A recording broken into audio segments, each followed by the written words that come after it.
Bon, bah écoutez, il est 10 heures. Si vous voulez bien, on va attaquer la présentation. Donc, je me présente, je suis Yannick Sauquier. Donc, j'ai l'honneur et la chance de passer une petite demi-heure, trois quarts d'heure avec vous ce matin pour vous présenter un petit peu les changements que Google a fait ces derniers mois, ces dernières années, et répondre à une question fondamentale qui est Google et LinkedIn sont-ils encore compatibles?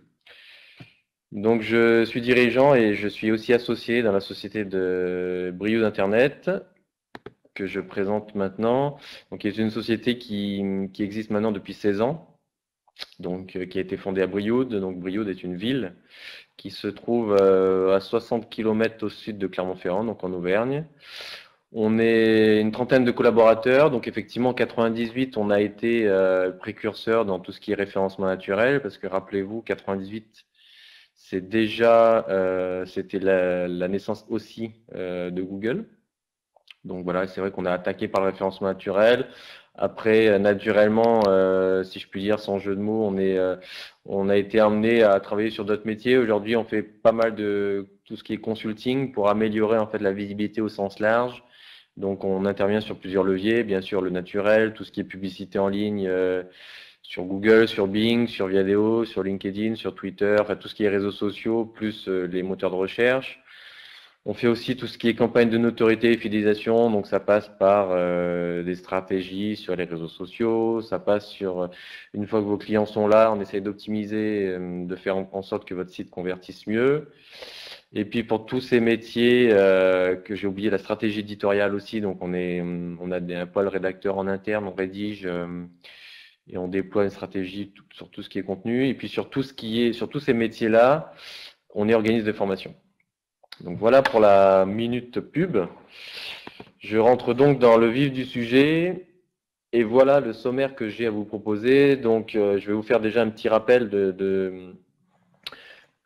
du référencement naturel, un rappel aussi sur l'évolution de Google et donc l'entrée de Penguin en 2012. Donc on va parler aussi des pénalisations parce qu'il y a deux types de pénalisation. Il y a la pénalisation manuelle et la pénalisation algorithmique. Les remèdes, comment faire une bonne campagne de linking et puis après répondre tout simplement donc, à la question s'ils sont compatibles. Pourquoi je vais parler de la pénalisation? Parce qu'aujourd'hui, quand on parle de linking, le sujet phare, on arrive naturellement à Penguin parce qu'il y a eu pas mal de campagnes de linking qui ont été faites à tort et à travers et en quantité plutôt qu'en qualité. Donc c'est aussi pour ça que je vais un petit peu plus rentrer dans le détail sur les mauvaises pratiques du linking, donc en passant par la pénalisation pour arriver aux bonnes résolutions, aux bonnes pratiques. Donc, je vais essayer aussi s'il y a des questions un petit peu sur le chat, d'essayer d'être un peu interactif, mais des fois c'est vrai que ça va tellement vite que j'aurai pas la visibilité pour répondre à tout. J'ai volontairement laissé la place aux questions pour à la fin de la conférence. Et puis après, s'il y a des questions un peu plus particulières ou un peu plus techniques qui demandent ben voilà, d'être à part, et ben, je vous laisserai mes coordonnées et puis on verra. Et puis si vous avez des problématiques bien particulières, on pourra prendre un rendez-vous téléphonique pour en parler. Et puis à la fin, je vous donnerai également le support, un lien pour télécharger le support de la conférence si ça vous va. On est OK pour ça? Donc c'est parti. Un petit rappel sur le SEO, donc le référencement naturel en anglais, Search Engine Optimization. Il y a deux enjeux pour référencer naturellement votre site. Et là, je parle de Google. Donc il y a le premier, c'est tout ce qui va se passer sur le site, ce qu'on appelle en langage technique on-site. Donc il y a sur le on-site, il y a deux choses. Il y a la technique. Donc comment est composé techniquement votre site? Est-ce que vos balises sont bien rentrées? Est-ce que vous avez une bonne structure d'URL? Est-ce que votre site est bien indexé? Voilà, toutes ces choses-là.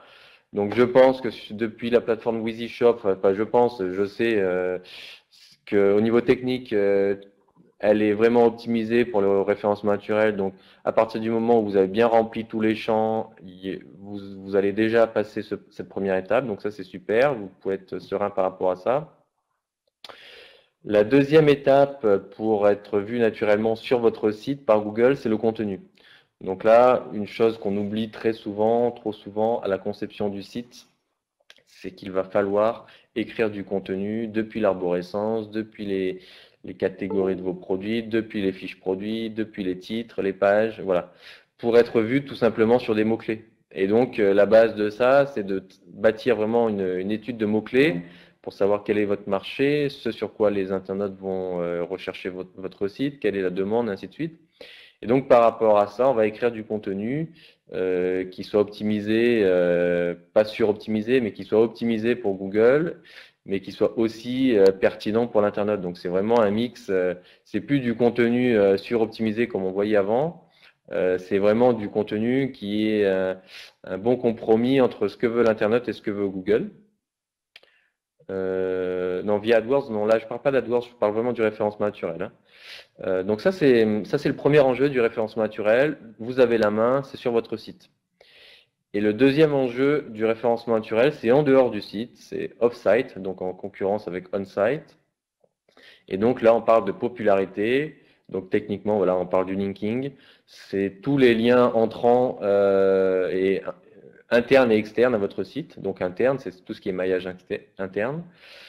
Et externe, c'est tout ce qui est toutes les actualités que vont reporter vos partenaires, des gens qui sont influents, voilà, des fabricants, des clients, des contacts qui, eux, vont écrire du contenu pour vous dans lequel on va mettre en avant une offre, un produit, un service que vous avez et dans lequel on va y glisser un lien plus suroptimisé comme avant. Je vais rentrer dans le détail après qui va en fait vous faire gagner en popularité. Pourquoi?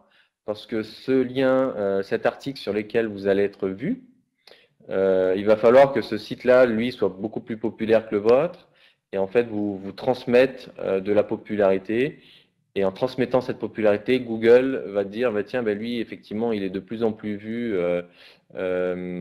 sur cette thématique. Et donc, il faudrait peut-être le prendre en compte un peu plus que les autres parce qu'il devient un acteur influent.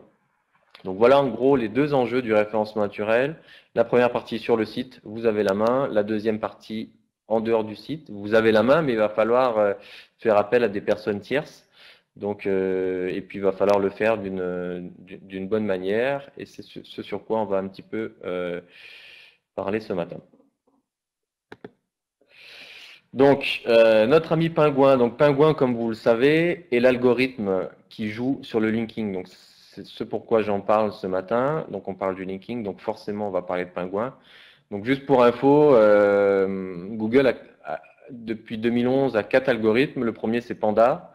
Juste un petit rappel, Panda qui lui va interagir sur tout ce qui est contenu de faible qualité, contenu dupliqué, et ainsi de suite. Il y a Pingouin, que je reviendrai. Il y a Colibri qui lui va regarder le contenu, mais de façon longue traîne, pour répondre à la demande. Voilà, je ne rentre pas dans les détails. Hein. Et puis le dernier en date de cet été, c'est Pigeon qui lui va interagir sur tout ce qui est référencement local. Donc voilà pour le petit rappel au cas où. Donc, Pingouin, ce sur quoi on va faire un focus ce matin, lui est vraiment l'algorithme que Google a déployé en avril 2012 en France pour tout ce qui est linking, donc tout ce qu'on appelle le netlinking, les backlinks, enfin voilà. Donc la première version a été déployée le 24 avril 2012, a vraiment sanctionné les annuaires de faible qualité, les gens qui faisaient de l'échange de liens à tort et à travers, les sites notamment de communiqués de presse, voilà, tous les sites en fait qui faisaient du lien que pour faire du lien, qui n'avaient pas un contenu de qualité qui n'avaient pas de pertinence pour faire du lien en fait. Rappelez-vous que Google, lui, veut vraiment des choses qui soient naturelles le plus possible. Un lien pour un lien va être beaucoup plus néfaste que quelque chose de qualité. Gardez en tête qu'aujourd'hui, la quantité n'est plus du tout le critère pour faire du linking. C'est vraiment la qualité, donc ça, j'y reviendrai par la suite. Donc aujourd'hui, Nous sommes le 28 octobre 2014, on en est à la 6e version, mais en fait ça s'appelle Google 4, Google Penguin 4. Et là, pour info, la 6e version a été déployée il y a 10 jours, donc le 18 octobre. On n'a pas d'infos supplémentaires sur ce qui a changé, voilà, mais grosso modo, on sait qu'à chaque version, il y a à peu près entre 0,5 et 2% des requêtes françaises qui ont été pénalisées. Donc je ne sais pas si depuis, bon, c'est un peu tôt pour avoir un retour, mais je ne sais pas si certains d'entre vous ont déjà vu une chute ou une amélioration, parce que les mises à jour de Google Penguin, il faut bien savoir que si vous êtes dans les critères de Google en termes de qualité, peut être bénéfique pour vous. On entend trop souvent parler de chute par rapport à une mise à jour de Penguin, mais rassurez-vous et soyez confiants que si vous faites quelque chose dans les bonnes règles de Google, les mises à jour peuvent aussi être bénéfiques pour votre site. On voit des sites descendre, effectivement, parce que bon, la stratégie d'avant n'est pas la stratégie d'aujourd'hui, mais on voit aussi des stratégies qui payent, des stratégies de qualité qui commencent à payer grâce aux mises à jour. Donc voilà un petit peu pour l'agenda des mises à jour de Google Penguin, donc, qui peut éventuellement correspondre à des modifications de trafic à la baisse ou à la hausse, encore une fois, sur votre site. Donc, parlons un petit peu, avant de parler du bien, parlons un peu du mal. Quand on parle linking, malheureusement, on parle très souvent de choses qui n'ont pas été bien faites. Et quand on parle de choses qui n'ont pas été bien faites, qui ne sont pas compatibles avec Google, comme je l'ai dit dans le titre, on peut être assujetti à une pénalisation, à une sanction de Google.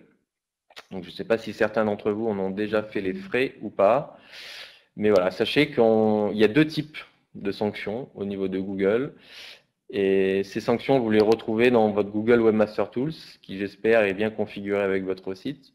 Donc il y a la sanction, il y a la pénalisation manuelle, qui en fait, c'est que vous avez fait du référencement naturel, mais on va dire de qualité bonne ou moyenne, mais que quelqu'un manuellement, Google, dit bon, là, attention, il y a des choses qui sont suroptimisées, vous avez trop nombre de liens sur un domaine, voilà, vous avez des choses qui sont pas très bonnes.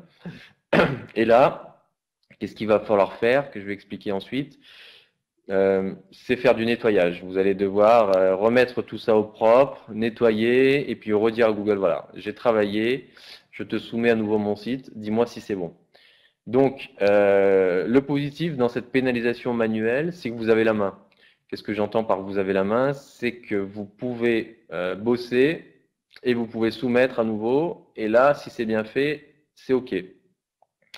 À contrario de la pénalisation algorithmique, donc là, c'est vraiment le robot de Google qui dit de façon automatique, et là, c'est un peu plus grave parce que si c'est automatique, c'est que c'est très, très, très flagrant.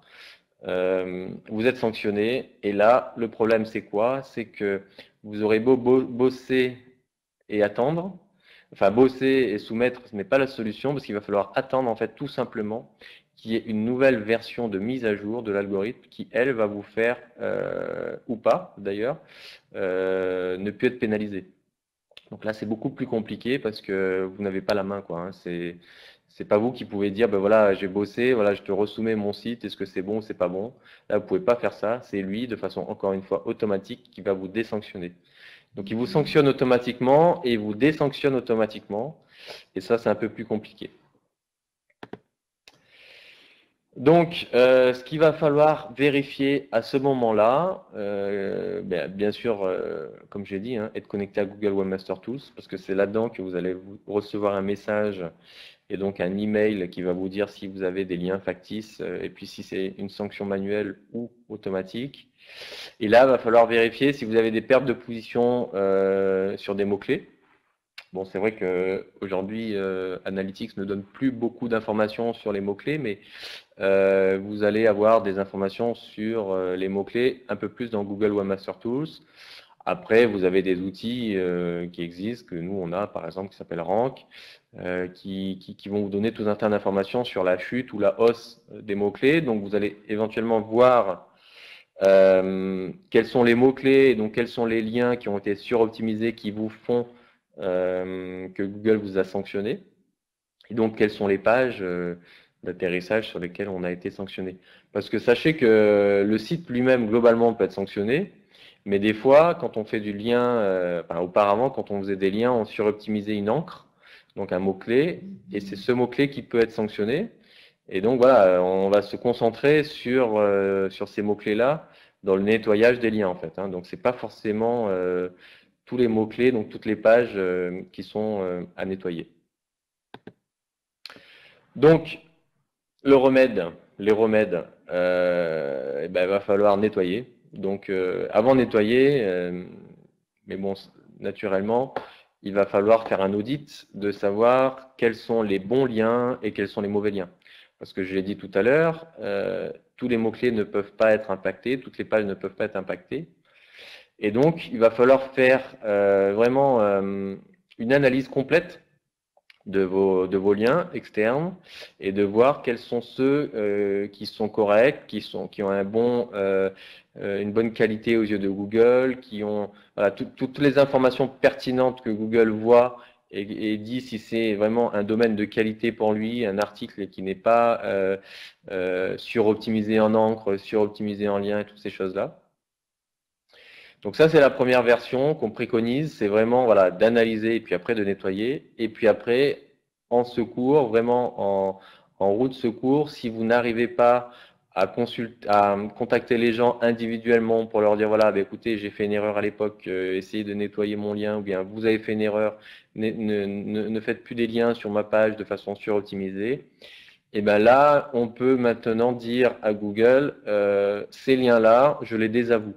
Je ne veux plus que tu ne prennes en compte ces liens-là. C'est pas moi qui les ai faits et je n'arrive pas à les nettoyer manuellement. Donc, s'il te plaît, cher Google, ne prends plus en compte ces liens. Donc, rappelez-vous que la première étape vraiment, c'est le nettoyage. Donc, vraiment, la première étape, c'est, comme je l'ai dit, hein, l'analyse.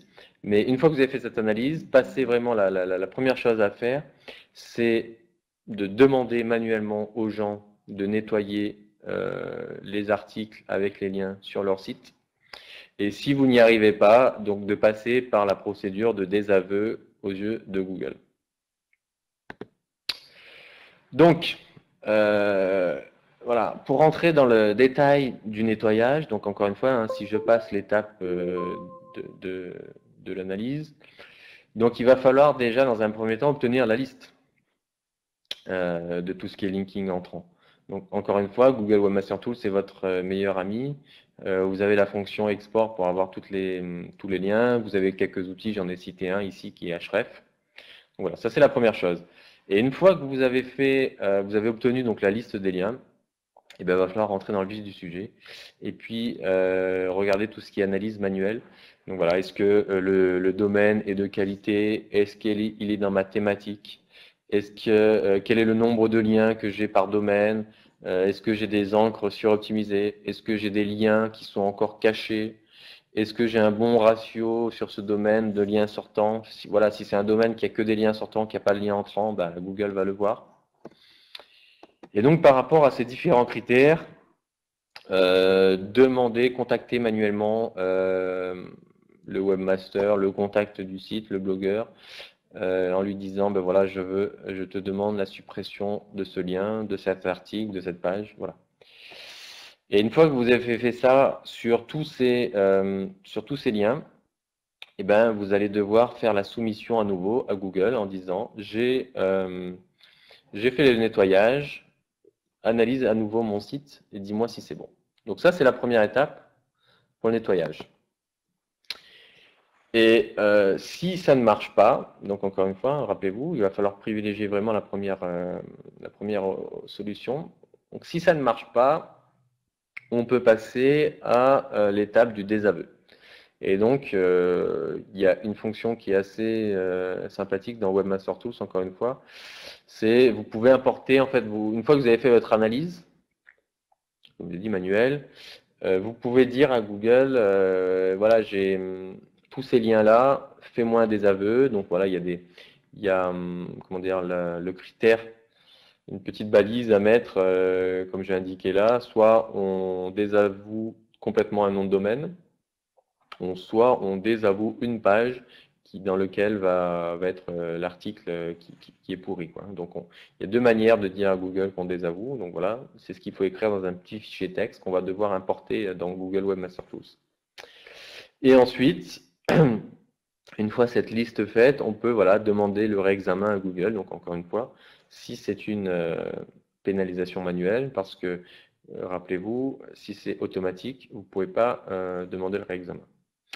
Et puis voilà, après, une fois que vous avez fait cette demande de réexamen, il va falloir attendre sagement que Google vous réponde. Et puis il vous répond, hein, il vous dit voilà, est-ce que si c'est bon, si c'est pas bon. Il vous donne aussi, si c'est pas bon, des exemples de liens entrants qui sont pas encore nettoyés. Donc sachez que ça prend du temps. Une bonne analyse en amont est primordiale, mais Google donne aussi des informations pour pouvoir le faire, pour pouvoir sortir de la pénalisation. Donc, on va commencer à rentrer voilà, dans les bonnes pratiques. Donc, pour rendre compatible votre linking aujourd'hui en 2014, fin 2014 avec Google. Donc, comment, une fois que votre site... J'ai parlé de la pénalisation parce que je sais que les gens vont me poser la question et c'est pour ça que j'en parle en amont. Mais grosso modo, ceux qui n'ont pas été pénalisés, qui ont fait des choses de qualité, voilà ce sur quoi on peut attaquer, c'est comment commencer ou recommencer aujourd'hui, 28 octobre, une stratégie de linking qui soit compatible avec Google. Donc, la clé du succès, c'est d'avoir une stratégie de linking qui soit mixte, qui soit sur beaucoup de supports. Je vais détailler chacun des points. Donc, première chose, c'est la mixité, ne pas faire tout sur des sites, il y a les réseaux sociaux, voilà, je vais rentrer dans le détail. Deuxième chose, c'est la qualité. Privilégier vraiment un lien de forte qualité plutôt que 50 liens de faible qualité par rapport à tous les critères que j'ai énoncés auparavant, le ratio, le nombre de liens sortants, la thématique, voilà, toutes ces choses-là. Et ensuite, bien sûr, soyez naturel. Donc, qu'est-ce que ça veut dire, soyez naturel? Il ne faut pas que ce soit des choses publicitaires. Il faut que ce soit fait dans le temps parce qu'une campagne de linking ne dure pas un mois. Il faut que ça donner des indications à Google comme quoi le site monte en puissance et que c'est pas fait tout d'un coup, parce que si c'est fait tout d'un coup, c'est assez louche.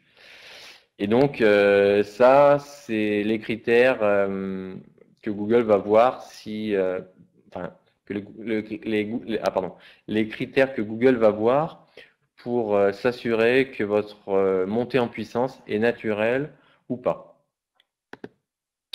Donc la mixité, c'est quoi? Il va falloir, mince, j'ai gardé mon petit icône de nettoyage. Il va falloir varier ses sources, donc varier le nom de domaine et varier les types de liens. Donc les thématiques, par exemple, si vous êtes dans les bikinis, il va falloir aller dans la mode, il va falloir aller dans le tourisme. Voilà, toutes ces choses qui peuvent être proches ou moyen proches de votre thématique, mais pas en dehors. Vous ne pouvez pas vendre des maillots de bain et annoncer la sortie de la nouvelle collection sur un site de pneus. C'est plus bon, ça, c'est pas bon. Donc, il va falloir rester vraiment dans une thématique assez proche. Mais sachez que c'est pas forcément que si vous vendez de la fringue, que de la fringue. Il faut aller à autre chose, la mode, le particulier. Voilà, il faut réfléchir vraiment à des thématiques assez proches. Et puis aussi, varier vos sources de liens, même si elles sont pas forcément pris en compte sur les réseaux sociaux, les liens qui, comme on dit, qui sont en nofollow, c'est-à-dire que Google ne suit pas, mais Google les voit quand même. Donc faire des liens sur les réseaux sociaux, que ce soit les réseaux pro, les réseaux particuliers aussi. Vous avez Pinterest, vous avez Twitter, vous avez Facebook. Voilà, ça c'est des liens, c'est des domaines de confiance que Google regarde quand même. Et le plus important aujourd'hui pour Google, c'est Google+. Donc assurez-vous, quand vous faites des campagnes de linking, de communiquer aussi sur Google+, et de dire à Google, relayer en fait toutes ces informations, parce que vous pouvez vous appuyer sur Google+, pour faire une campagne de linking. Donc dans la mixité également, il y a varier l'emplacement des liens. Parce que des fois, on voit l'article dans l'article de l'article de notoriété ou l'article du blogueur, le lien est systématiquement mis au même endroit, soit en haut pour débuter, soit au milieu, soit en bas pour la marque. Donc il va falloir varier ça parce que quand on parle de naturel, et ben, le lien n'est pas forcément mis au même endroit. Forcément, on met très souvent un lien en bas, effectivement, mais essayez de varier ça le plus possible pour montrer à Google que vous n'êtes pas une machine, voilà, que vous êtes quelqu'un de le plus naturel possible. Et puis varier, enfin, pour la mixité, la destination des liens. Vous pouvez faire des liens sur des pages produits, sur des pages catégories, sur les pages de contact, sur la page locale, enfin peu importe, sur la home, bien sûr, mais pas toujours faire le lien sur la même chose, sur la même destination. Donc voilà, ces trois choses-là, j'essaye vraiment de ne pas rentrer dans la technique pour faire le plus général possible, ne pas perdre les gens. Ces trois choses-là, les sources, les emplacements et les destinations, vont faire en sorte que vous allez avoir une mixité sur vos liens. Ensuite, la qualité. Donc, on a un petit peu parlé des encres optimisées. L'encre optimisée, c'est quoi? C'est quand on parle, je ne sais pas moi, de chaudière électrique, qu'on va parler dans un article de chaudière électrique et que l'encre, le lien en fait va être mis sur chaudière électrique, typiquement. Ben ça, aujourd'hui, il ne faut pas en abuser. Ça, c'est vraiment une encre optimisée et ce n'est pas vraiment naturel. En soi, quand on fait un lien aujourd'hui, ben voilà, c'est pas vraiment naturel de faire un lien sur le mot, quoi. Enfin, on peut le faire, mais il faut pas en abuser. Sur des vidéos de mes produits, pas tout, mais d'un coup, mais risque de faire le même type de produit. Alors attendez, j'y reviendrai parce que là, c'est important, je ne veux pas couper dans le déroulé. Donc, il ne faut pas voilà, suroptimiser les liens. Regardez les sites de confiance pour Google. Il ne faut pas des sites qui soient trop récents, il ne faut pas des sites sur lesquels il y a trop de liens sortants, comme j'ai dit tout à l'heure. Il faut vraiment, vous avez des outils, Majestic SEO, Ahref, qui vont vous donner tout un tas d'informations sur la qualité du domaine, qui peuvent être pertinents pour analyser votre stratégie de linking.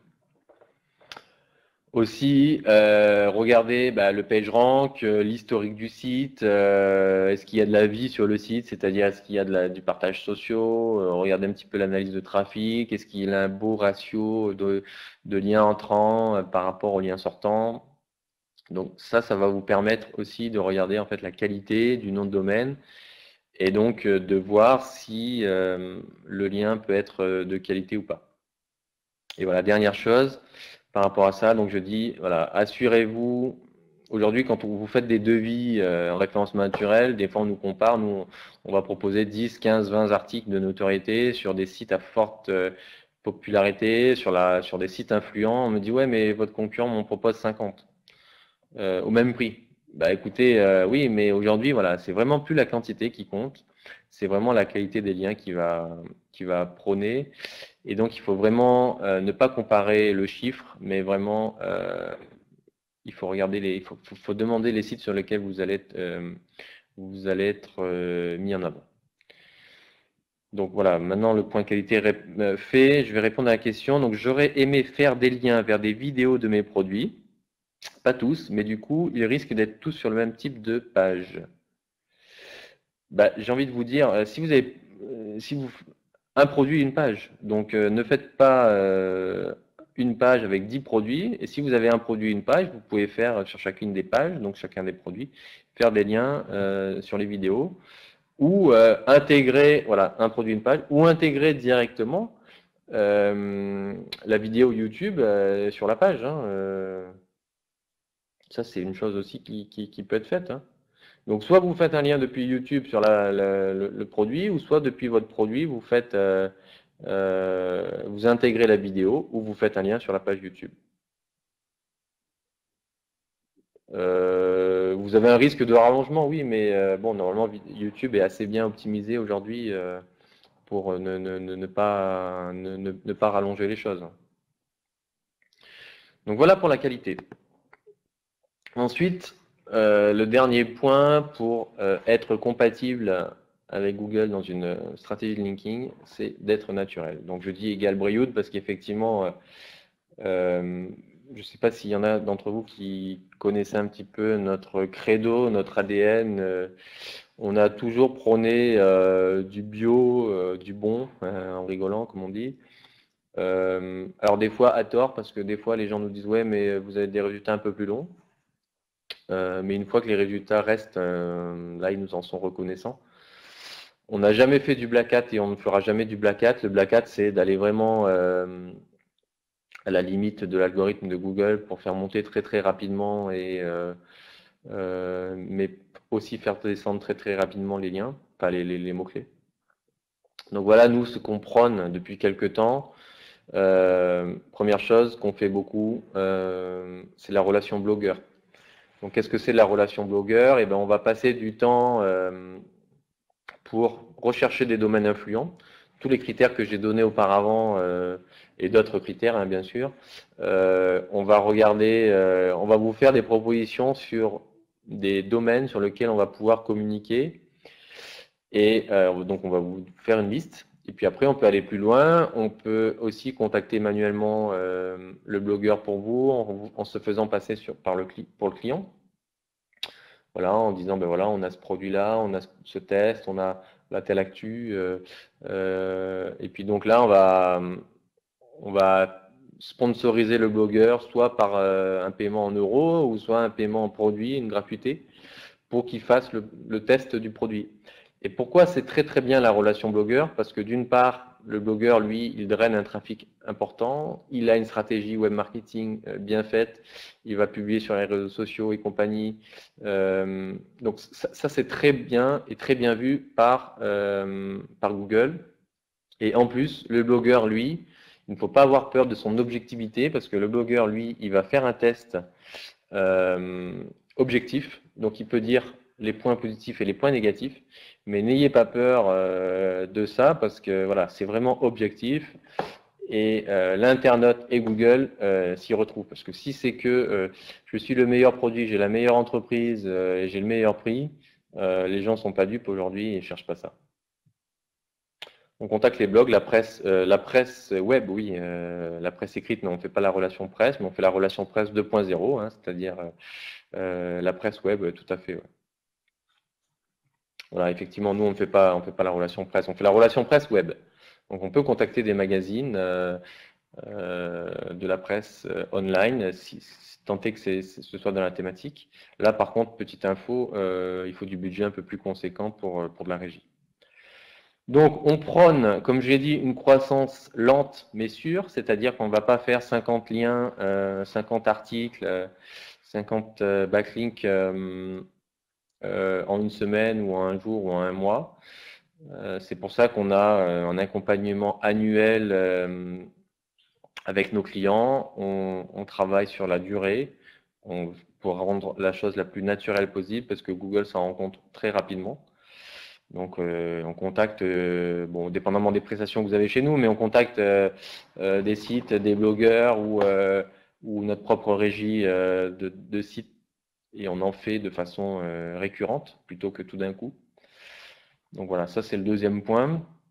Le troisième point qu'on n'entend pas beaucoup, je ne sais pas si vous connaissez ce terme, mais alors les budgets, on en parlera de façon particulière après, j'aurai toutes mes coordonnées, donc si vous avez un projet bien spécialisé, bien particulier, je vous invite à me contacter. Là, je n'ai pas un ordre, enfin, j'ai pas une réponse toute faite je connais pas votre site, vos concurrents, enfin, tout un tas de choses. Donc, si vous voulez bien, vous me ferez un mail par la suite. Donc, link baiting, je ne sais pas si vous connaissez ce terme, mais aujourd'hui, link baiting, c'est de faire un article qui va être viral, qui va qui va être partagé, qui va être plusé, qui va être retweeté, qui va être voilà, qui va être piné.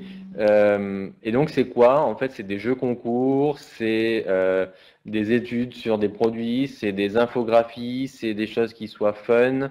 Et voilà, c'est des choses aujourd'hui qui marchent, qui soient, qu'on sait qui marchent et qui est relayé. Et quand on dit relayer, c'est quoi? C'est que ça va donner aussi des indications positives à Google, comme quoi cet article est d'une part populaire, mais d'autre part partagé. Et donc un blogueur qui va repartager un autre contenu, ça va vous faire un lien. Une fois qu'il va repartager son contenu sur son site, il va en refaire la publication sur ses réseaux sociaux. Donc tout ça concourt en fait à créer du lien de façon naturelle. Mais encore une fois, la clé pour ça, c'est d'avoir un contenu de très forte qualité, qui est un vrai article de fond, une vraie actu, une vraie chose qui soit pertinente, qui donne envie d'être partagée. Et les jeux concours, pour ça, c'est vraiment le top du top. Donc accompagnement annuel, je l'ai dit. Et puis ensuite, pour être naturel, on peut amener à conseiller à nos clients de créer un blog eux-mêmes, sans parler de blog influent pour externe, mais vraiment de créer leur propre blog et de faire des articles de fond, vraiment de qualité, dans lequel on peut mettre en avant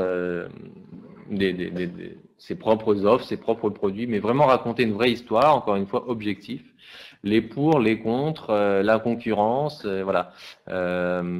C'est vraiment écrire du contenu de façon naturelle dans lequel on peut mettre des liens. Mais là, il faut vraiment bâtir une vraie stratégie éditoriale, première chose, et bâtir une vraie stratégie de planification et vraiment faire des articles de fond. Donc, on arrive à la fin, je vais vous expliquer 2 petits cas clients qu'on a pu faire sur du link baiting et de la relation blogueur. Donc Tanoshi est une marque de cuisine japonaise sur laquelle on a organisé un jeu concours. C'était pas un jeu concours sur Facebook, parce que sachez que les jeux concours ne sont pas que les jeux concours de partage de photos du meilleur bikini. C'est pas que ça, les jeux concours.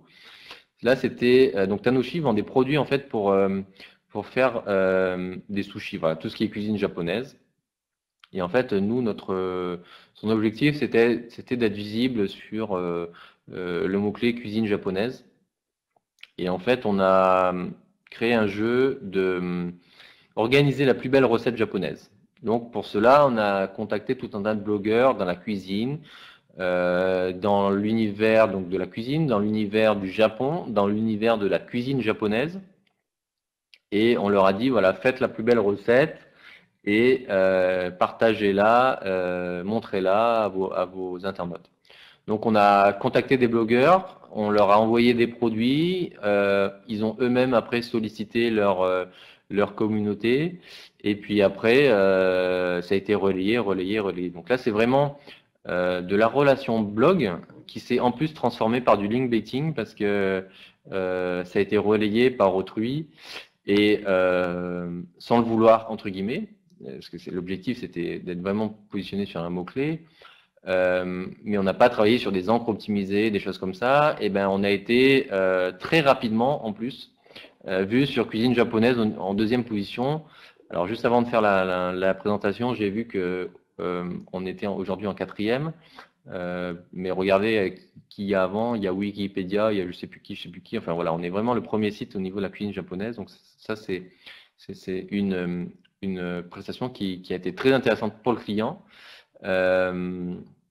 Qui a été pertinente et qui, en plus d'être vu sur un mot-clé, il a vraiment travaillé sa notoriété parce qu'on a aussi travaillé beaucoup le trafic de marque sur la marque Tanoshi. Et puis du coup, en termes de trafic naturel sur la marque, ça s'est vraiment ressenti comme quoi il avait un gros trafic sur la marque Tanoshi. Donc, double impact, double bénéfice. Et ensuite, Baby Roi. Baby Roi est une marque dans la puriculture.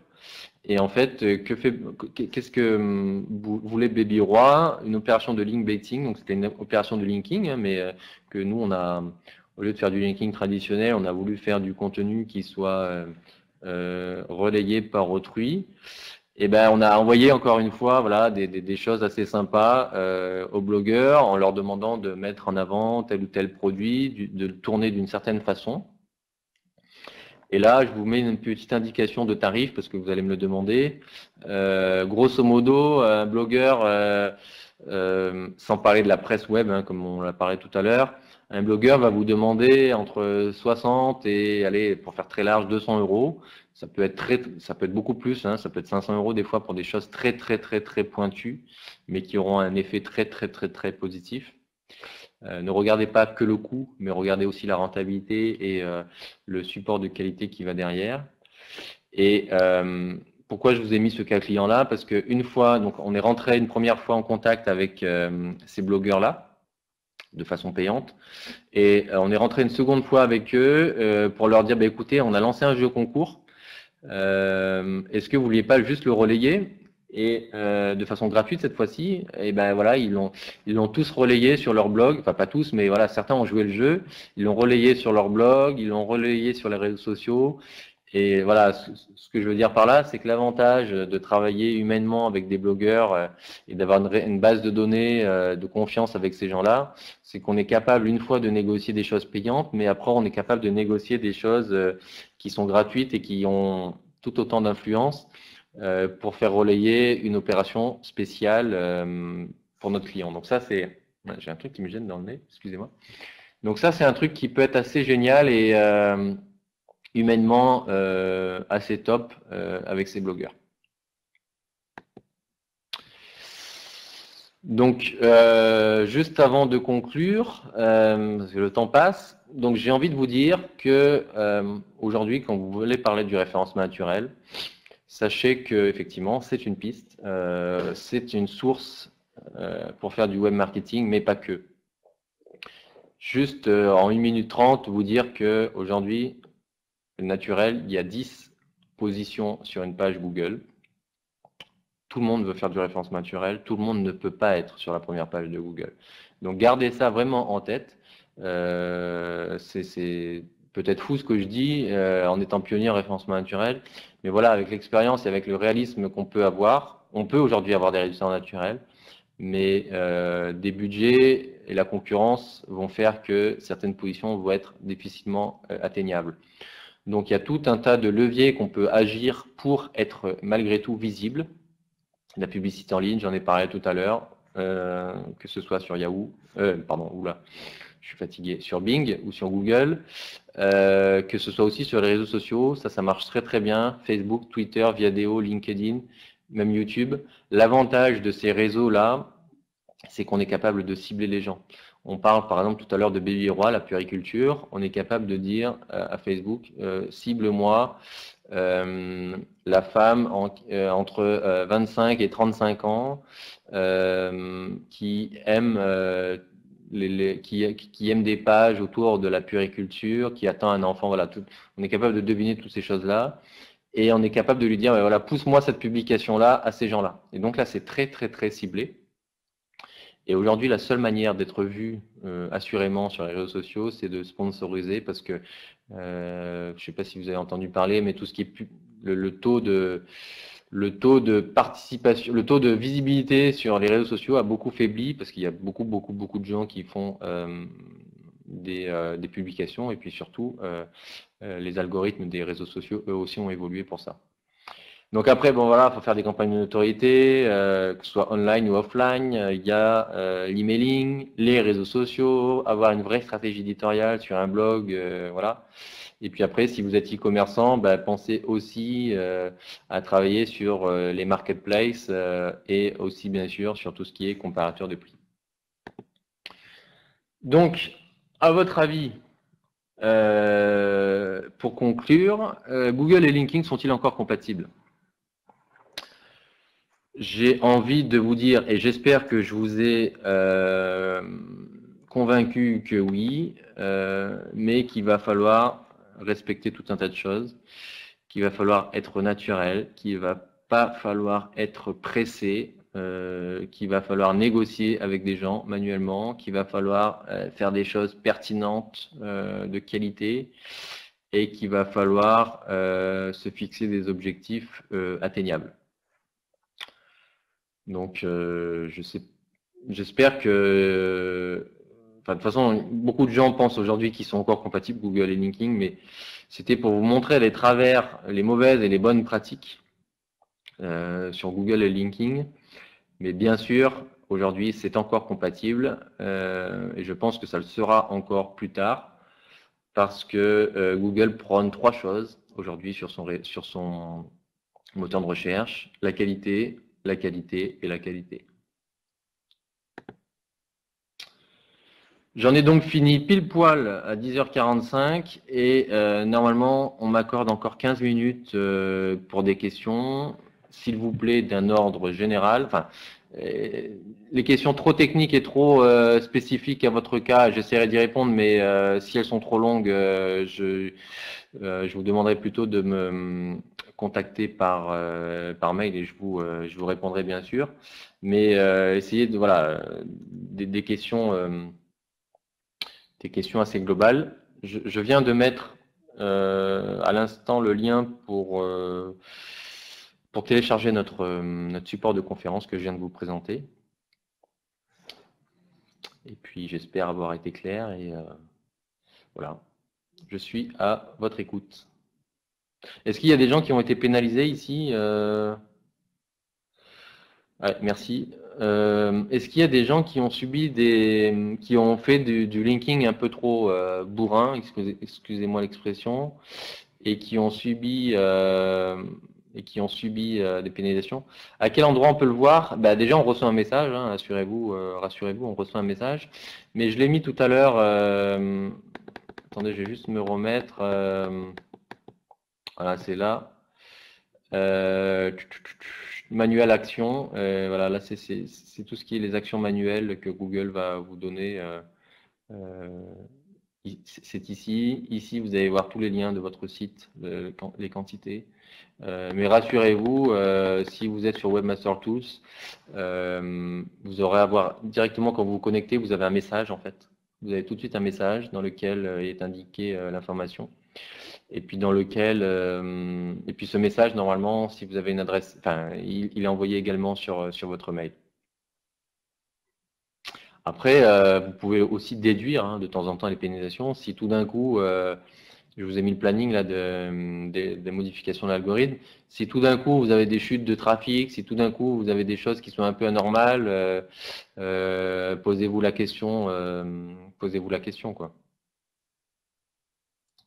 Donc, et puis des fois, alors le gros dilemme, c'est d'anticiper, parce que est-ce qu'il faut attendre que Google vous voit de façon manuelle ou automatique, que vous avez fait du boulot qui n'est pas conforme à sa demande, avant d'être pénalisé? Est-ce qu'il ne faut pas faire une analyse auparavant? Enfin voilà, il faut vraiment se poser la bonne question et puis essayer d'anticiper en fait.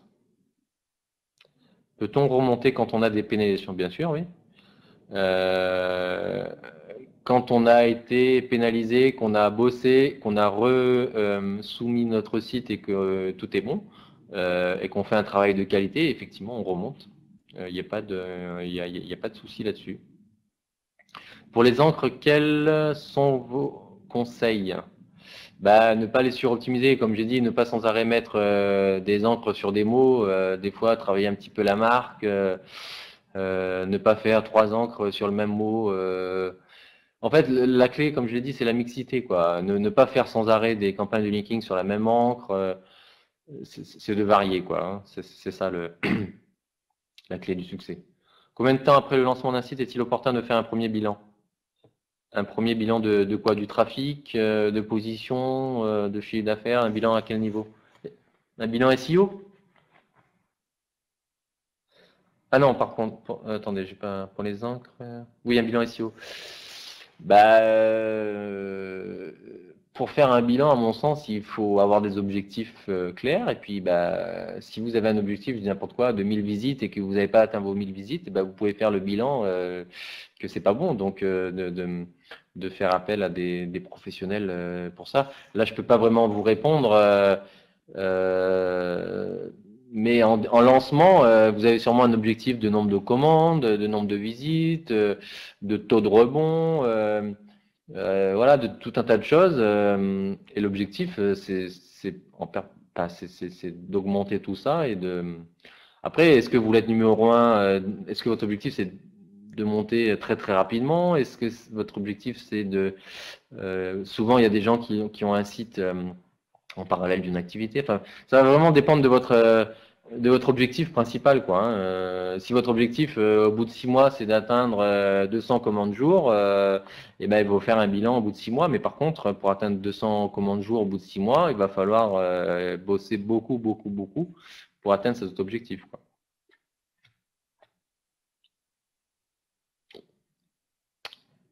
Voilà.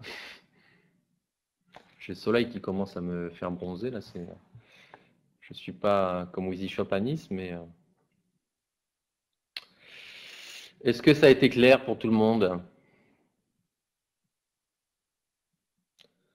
Sur un mot-clé pas trop concurrentiel, est-ce que ça existe encore, entre parenthèses, avec un site bien optimisé au niveau du contenu, combien de temps pour être référencé? De façon naturelle, j'imagine, 2, 3, 4, 5 mois. Voilà. Quand on a été pénalisé une fois, peut-on subir sans arrêt les pénalités de Google? Quand on a été pénalisé une fois et qu'on a travaillé pour dépénaliser et que vous avez fait confiance à des pros pour faire une campagne de linking avec tout ce que je vous ai donné comme information, ça serait vraiment ballot d'être repénalisé en permanence. Si vous avez fait le nettoyage bien comme il faut, non. Après, si vous recommencez les mêmes erreurs que vous avez faites auparavant, oui. Mais bon, là, je pense que normalement, on tire des leçons assez rapides de nos erreurs.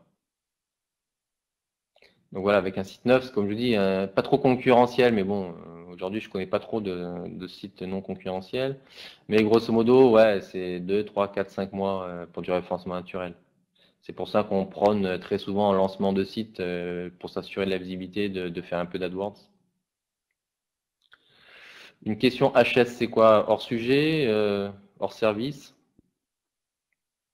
Ah, en local, ça peut être un peu plus rapide. Hein, en local, ça peut être un peu plus. Ouais, 2-3 mois. Oui, hors sujet. Bah écoutez, posez-la, je vais voir si c'est pertinent d'y répondre tout de suite ou pas. Moins de 18 ans. Alors, peut-on appliquer une restriction moins de 18 ans à un seul produit? Alors là, je sais pas. Normalement, non. Il y a quelque chose qui est de moins de 18 ans sur un site, on doit l'annoncer dès l'ouverture du site. Moi, j'ai toujours vu ça. Après, j'ai pas. C'est ma réponse. Après, je suis pas super qualifié pour ça. Je crois, oui.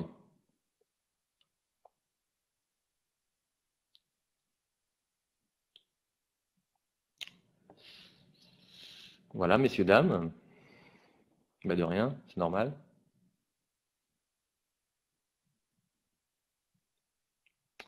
J'espère avoir été clair et ça vous a apporté un peu d'infos sur le linking d'aujourd'hui et peut-être même d'hier et peut-être même de demain. Oui, vous avez mon contact perso. Sur le formulaire que je vous ai donné, vous pouvez aussi remplir un petit message pour. Ouais, merci.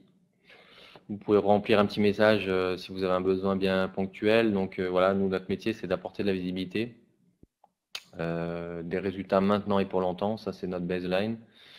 Donc c'est vraiment de faire des stratégies qui soient pérennes dans le temps. Et puis malheureusement, on fait encore pas mal d'audits et de sorties de pénalisation. Ça nous arrive encore, mais bon, voilà.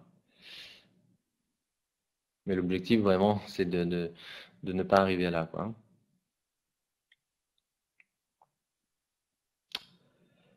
Bah écoutez, s'il n'y a plus de questions, je vous remercie pour votre présence. Et puis je vous souhaite une bonne continuation, cher Wheezy Shopien. Et puis plein de business sur vos sites e-commerce. Et puis voilà. Ah, une dernière question. Pour les marketplaces, s'il faut du contenu différent, non. Non, il ne faut pas du contenu différent. Si vous utilisez les bons outils pour publier sur les marketplaces, normalement, vous n'aurez pas de soucis.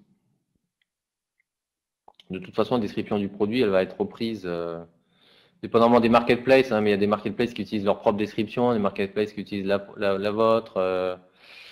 Il n'y a, y a pas la réponse toute faite.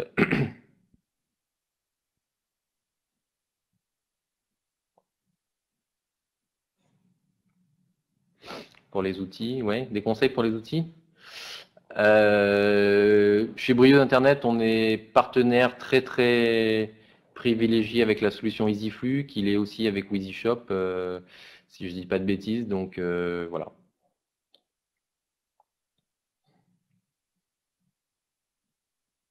Oui, oui, j'ai compris par la duplication de contenu. Ouais. C'est bien en ça que je répondais. Ouais.